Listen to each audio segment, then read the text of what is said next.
Hello बच्चों, आपका स्वागत है साइंस जीवी चैनल पे। तो इस वीडियो में हम बात करेंगे जो एमवीपीपी का जो एग्ज़ाम हुआ था आपका, उसका हाल ही में रिज़ल्ट आया है और जिनका भी सिलेक्शन हुआ है उनको बहुत बहुत कॉन्ग्रेचुलेशंस। तो अब रिज़ल्ट आ चुका है और जिनका नहीं आया है कोई बात नहीं, और भी एग्ज़ाम्स आएंगे लाइफ में स्कॉलरशिप के लिए, तो आप टेंशन ना लो।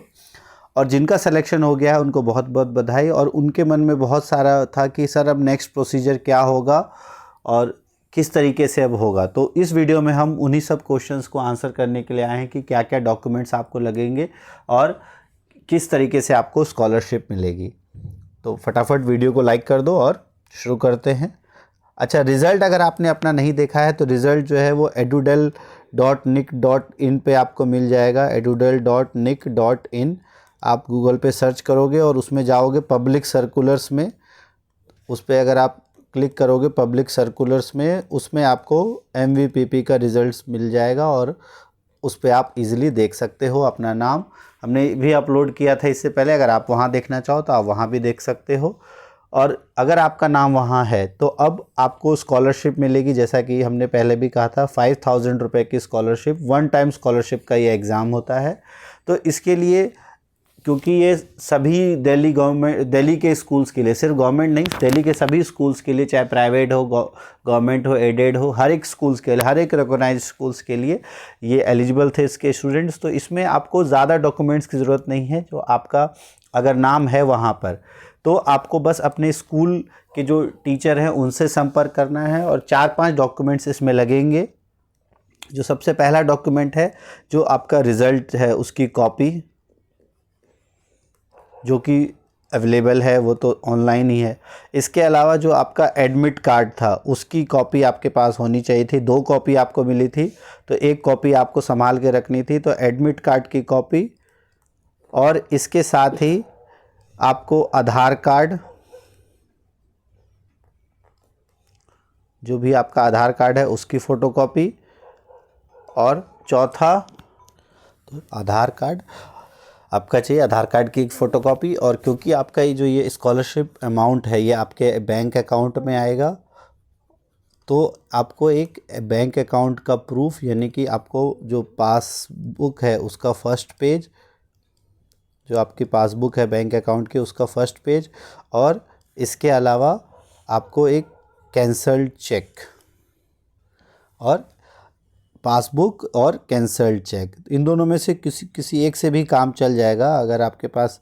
क्योंकि अभी आप अगर 18 इयर्स के नहीं हुए हो तो मे बी आपके पास चेक अगर ना हो तो पासबुक से भी आपका काम चल जाएगा। ये ध्यान रखना, वो आपके नाम पे होना चाहिए बैंक अकाउंट, तभी उसी में आपका, और आधार से लिंक ज़रूर होना चाहिए, तभी उसमें आपके ये पेमेंट है वो जाएगा। और ये सारा डॉक्यूमेंट्स जो है ये आपको नहीं सबमिट करना है, ये सारे डॉक्यूमेंट्स आपको अपने स्कूल में देना है। और जितने भी बच्चों का स्कूल में सिलेक्शन हुआ होगा तो स्कूल में एक पर्टिकुलर टीचर्स असाइन होंगे जिनको ये सारे डॉक्यूमेंट्स जाके सबमिट करना होगा, जो साइंस ब्रांच है दिल्ली का वहाँ पर। और फिर उसके बाद जल्दी ही आपकी स्कॉलरशिप आपके अकाउंट में आ जाएगी। क्योंकि ये वन टाइम स्कॉलरशिप है तो इसके लिए इसका OTR रजिस्ट्रेशन नहीं होना है।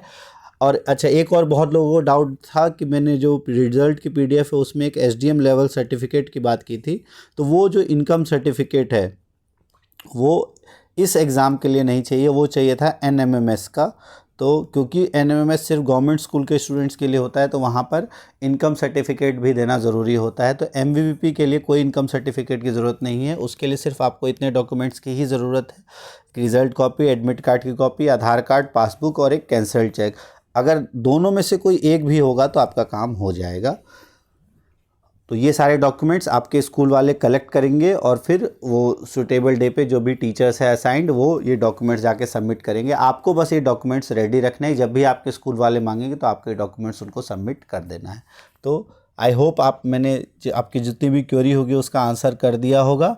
अच्छा, एक और क्वेरी होगी आपकी कि जो मार्क्स हैं आपके, अगर किसी के 140 प्लस हैं और फिर भी रिजल्ट नहीं आया है तो उसका सिर्फ एक कारण हो सकता है कि आपके दोनों में 40% जो मिनिमम क्राइटेरिया है वो नहीं आया हो, और कोई रीज़न नहीं होगा कि आपके 140 प्लस होने के बाद भी आंसर्स की के हिसाब से 140 प्लस आने के बाद भी आपका रिज़ल्ट ना आया हो। तो इस वीडियो में इतना ही। अगर आपको वीडियो अच्छी लगी तो वीडियो को लाइक ज़रूर कर दो, चैनल को आपने सब्सक्राइब कर ही लिया होगा, और इससे रिलेटेड और कोई भी इन्फॉर्मेशन अगर आएगी तो हम जल्दी ही अपने चैनल पे अपलोड कर देंगे। और NMMS का रिज़ल्ट के लिए बच्चे बहुत पूछ रहे थे, तो NMMS का रिज़ल्ट भी बहुत जल्दी ही आएगा, और जैसे ही आएगा आपको अपडेट कर दिया जाएगा। NMMS सिर्फ गवर्नमेंट स्कूल के स्टूडेंट्स के लिए है, तो ये आप ध्यान रखना। उसके लिए इनकम सर्टिफिकेट चाहिए वहाँ पर, क्योंकि आपका OTR होता है और ये रेगुलर स्कॉलरशिप है, हर महीने आपको स्कॉलरशिप मिलती है, तो इसीलिए यहाँ पर वन टाइम रजिस्ट्रेशन चाहिए। इसके लिए आपको SDM लेवल से इनकम सर्टिफिकेट ज़रूरी है। तो अभी रिज़ल्ट आया नहीं है, लेकिन आप अभी से बनवाना चालू कर दो, और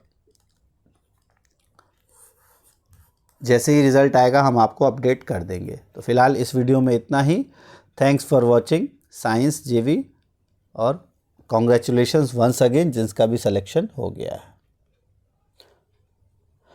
और एक और चीज़ आप ध्यान रखना, ये स्कॉलरशिप एग्ज़ाम्स में इसके अलावा जो भी 9th क्लास में है, अब आगे आप 10th में जाओगे, 10th के बाद एक और एग्ज़ाम होता है। अगर आप साइंस लेते हो और गवर्नमेंट स्कूल में जाते हो तो CMST CCS का, तो उसके बारे में भी हम बताएंगे बाद में, तो उसका भी आप ध्यान रखना। तो all the best, thanks for watching science JV।